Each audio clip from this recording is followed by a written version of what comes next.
చీమల పుట్ట, ఇంకా ఇంకా స్నేక్. ఇది చీమల పుట్ట కాదమ్మా, ఇది చెదలు పుట్ట. సో ఇది చెదలు పుట్ట. దీన్ని మనం ఆంగ్లం లోపల దీన్ని టర్మైట్ మౌండ్ అంటాం, టర్మైట్ మౌండ్. సో ఈ టర్మైట్ మౌండ్ ముఖ్యంగా ఇలాంటి ఎక్కువ తేమ శాతం ఎక్కువ ఉన్న అడవుల లోపల ఉంటాయి. ఓకే, సెమీ మోయిస్చర్ డెసిడియస్ ఫారెస్ట్లలో ఇవి ఉంటాయి. సో మన తెలంగాణలో ముఖ్యంగా deciduous forest and semi deciduous ఫారెస్ట్లు ఉంటాయి. ఓకే, ఆకురాల్చే అడవులు మరియు తేమ కలిగినటువంటి అడవులు లోపల ఇవి ఉంటాయి. ఇవి దాదాపుగా 20 ఫీట్ల వరకు ఇవి పెరుగుతాయి, 20 ఫీట్ల వరకు పెరుగుతాయి. ఇవి దేనితోటి ఇవి నిర్మించబడతాయి అని అంటే టర్మైట్స్. టర్మైట్స్ అంటే తెలుసుగా చెదలు ద్వారా. చెదలు ఏంటి? ఆర్థ్రోపోడ్స్. అవి ఒక మంచి డికంపోజర్స్. మనం అనుకుంటాం కదా producers, consumers, decomposers. Arthropods also one of the decomposer. అంటే ఇది బ్యాక్టీరియా, వైరస్, శైవలాలు, శిలీంధ్రాలు. సో వాటితో పాటుగా ఆర్థ్రోపోడ్స్ అంటే చీమలు కూడా వస్తాయి. కానీ ఇది మాత్రము టర్మైట్స్ మాత్రమే ఇది మౌండ్ చేస్తాయి. ఈ టర్మైట్ మౌండ్ ముఖ్యంగా లోపల 3 ఛాంబర్స్ ఉంటాయి, 3 ఛాంబర్స్. ఒకటి నెంబర్ 1 రాయల్ ఛాంబర్.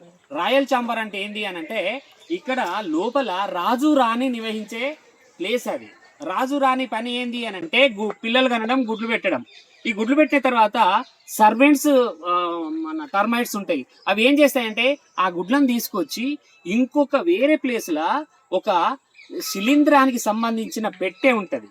ఆ పెట్టె లోపల ఈ గుడ్లను తీసుకొచ్చి పెడుతుంది. ఏ పుట్టను మీరు దోవినా ఇంత గడ్డ వెళ్తుంది.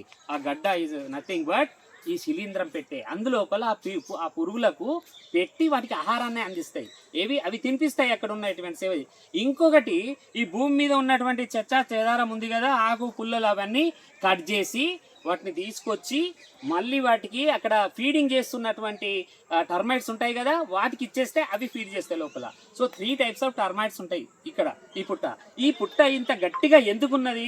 ఇంత గట్టిగా ఎందుకున్నది అంటే మీరు చూడొచ్చు, చాలా గట్టిగా ఉంటుంది.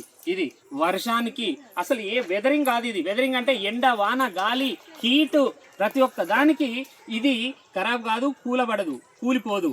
ఎందుకు అనంటే టర్మైట్ యొక్క సీక్రెట్స్ అంటే లాలాజలం 70%, 30% వాటి యొక్క ఫీకస్, వాటి యొక్క రెట్ట, అవి విసర్జన పదార్థం ఏదైతే ఉంటుందో ఆ రెండు 100% చేసి మట్టికి కలిపి వాటిని ముద్దగా చేసి తమ యొక్క టీత్ ఉంటాయి, మన ఏంటి కూరలు లాంటివి ఉంటాయి వాటికి, ఇది ముంగట వాటి పండ్లతోటి గట్టిగా నెట్టేసుకుంటూ వస్తాయి. సో కాబట్టి ఇది జిగురు పదార్థంగా మారుతుంది. ఇది ఈ రకంగా పర్యావరణ లోపల ఈ రకంగా ఉపయోగపడితే దీన్ని ముందు తరంలో ఉన్నటువంటి వాళ్ళు, ఇంతకుముందు వాళ్ళు గ్రామాలలో గుడిసెలు ఉంటాయి కదా, గుడిసెకు ఇప్పుడు మనమేమో సిమెంట్ వేస్తున్నాం గోడలకు. సిమెంట్కు బదులుగా ఈ మట్టిని ఇట్లా రాసి నున్నగా పెడితే ఇక్కడ ఎండాకాలం లోపల మోయిశ్చర్ చల్లగా, చలికాలం లోపల వెచ్చగా ఉండే గుణము దీనికి ఉంటాయి. కాబట్టి పుట్టలోని చెదలు ఎప్పుడు కూడా దానికి బయటికి వెళ్ళదు. సో ఇందాక సార్ చెప్పినట్టుగా ఇందులోపల పాములు తాత్కాలికంగా ఏదైనా ఎమర్జెన్సీ వస్తే వచ్చి ఇందులోపల దొరుకుతాయి. ఎక్కడన్నా హోల్ ఉంటే లోపలికి పోతాయి, కాసేపు ఉంటాయి, ఆ తర్వాత అది అక్కడ ఉండదు, మళ్ళీ బయటికి వెళ్ళిపోతుంది. సో తాత్కాలిక గృహంగా అవి పాములు వాడుకుంటాయి. ఇందులోపల చెదలు మాత్రమే ఉంటాయి. చీమలు పుట్టలు పెట్టవు. ఓకే, సో చీమలు పెట్టేది వేరే, అది వేరే, చీమలు పెట్టేది అది వేరే.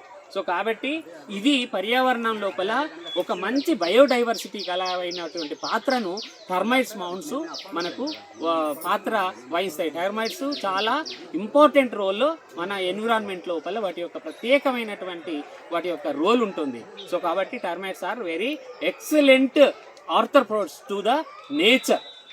Thank you.